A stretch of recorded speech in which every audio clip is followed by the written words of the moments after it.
बहुत समय पहले की बात है। पुराने चाइना के नॉर्थ प्रोविंस में 3 मॉन्क रहते थे। उनका नाम किसी को नहीं पता है, क्योंकि उन्होंने कभी अपने बारे में कुछ बताया ही नहीं। उन्होंने कभी किसी बात का जवाब नहीं दिया। चीन में बस उन्हें 3 हंसते हुए भिक्षुओं के नाम से जाना जाता था। वे तीनों सिर्फ एक ही काम करते, एक गांव में प्रवेश करते, बाजार के बीचों बीच खड़े होते और हंसना चालू कर देते। वे अपने पूरे अस्तित्व के साथ हंसते। अचानक लोगों का ध्यान उनकी तरफ खींचा चला आता और धीरे धीरे उनके चारों तरफ एक बड़ी भीड़ इकट्ठा हो जाती। वे इतनी एकाग्रता, तल्लीनता व संपूर्णता के साथ हंसते कि उनकी हंसी देखकर सारा गांव हंसने लग जाता। जब वो पूरा गांव हंसी के समुंदर में डूब जाता तो वे दूसरे गांव चले जाते। वे ना तो कुछ बोलते थे, ना ही कुछ उपदेश देते और ना ही कुछ शिक्षा। वे जहाँ भी जाते अपनी हंसी से ऐसा माहौल बना देते कि लोग अपने सारे दुख दर्द भूलकर बस हंसने लग जाते। धीरे धीरे चाइना के लोग उन्हें बहुत प्यार करने लगे और वो पूरे चाइना में फेमस होते गए 3 लाफिंग मॉन्क के नाम से।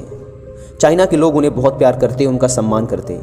इससे पहले और उनके बाद भी कभी किसी ने इस तरह से प्रचार नहीं किया कि जीवन केवल एक हंसी होना चाहिए और कुछ नहीं।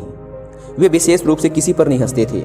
वे बस हंसते थे जैसे कि उन्होंने ब्रह्मांडी मजाक को समझ लिया हो, जैसे कि उन्होंने ईश्वर के मजाक को समझ लिया हो, और उन्होंने एक शब्द का उपयोग किए बिना पूरे चाइना में इतना आनंद फैलाया जितना आज से पहले किसी ने ना फैलाया था। लोग उनका नाम पूछते लेकिन वे बस हंसते, तो यह उनका नाम बन गया 3 हंसते हुए भिक्षु, 3 लाफिंग मॉन्क्स। पूरे चाइना में घूम घूम कर लोगों को हंसाते हुए समय के साथ वे तीनों बूढ़े हो गए और एक रात जब वे एक गांव में ठहरे हुए थे, उन तीनों में से एक भिक्षु की मौत हो गई। पूरा गांव स्तब्ध रह गया। पूरा गांव बहुत ज़्यादा उम्मीद कर रहा था, क्योंकि उन्हें लगता था कि जब उनमें से एक की मृत्यु हो गई होगी तो बाकी जो 2 जरूर रोएंगे। यह देखने लायक होगा, क्योंकि किसी ने भी कभी इन लोगों को रोते हुए नहीं देखा था। जब सुबह हुई तो पूरा गांव इकट्ठा हुआ, लेकिन दोनों भिक्षु तीसरे की लाश के पास खड़े जोर जोर से हंस रहे थे। ऐसी हंसी जैसी उन्होंने आज से पहले कभी ना हंसी हो। गांव के कुछ बड़े बुजुर्गों ने उन्हें समझाने की कोशिश की कि यह आपका साथी था और इसकी मृत्यु पर आपको हंसना नहीं चाहिए। तब उस दिन पहली बार उन भिक्षुओं ने लोगों से बात की और कहा, हम हंस रहे हैं क्योंकि यह आदमी जीत गया है।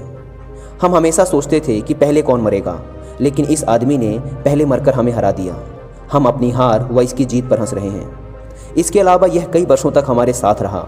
हम एक साथ हंसे, हमने एक दूसरे की मौजूदगी, उपस्थिति का आनंद लिया। उसे अंतिम विदा देने का इससे बेहतर तरीका और क्या हो सकता है। हम केवल हंस सकते हैं। लेकिन पूरा गांव उदास था। जब मृत भिक्षु के शरीर को अंतिम संस्कार के लिए चिता पर लिटाया गया तो सारे गांव वालों को एहसास हुआ कि शेष 2 भिक्षु केवल मजाक नहीं कर रहे थे, वह तीसरा जो मृत था वह भी हंस रहा था। चीन में यह प्रथा थी कि जब एक इंसान की मृत्यु हो जाती थी तो उसके पुराने कपड़े उतारकर उसे नहला धुलाकर उसे नए कपड़े पहना दिए जाते थे। लेकिन मरने से पहले उस भिक्षु ने अपने साथियों से अपने कपड़े ना बदलने के लिए कहा था।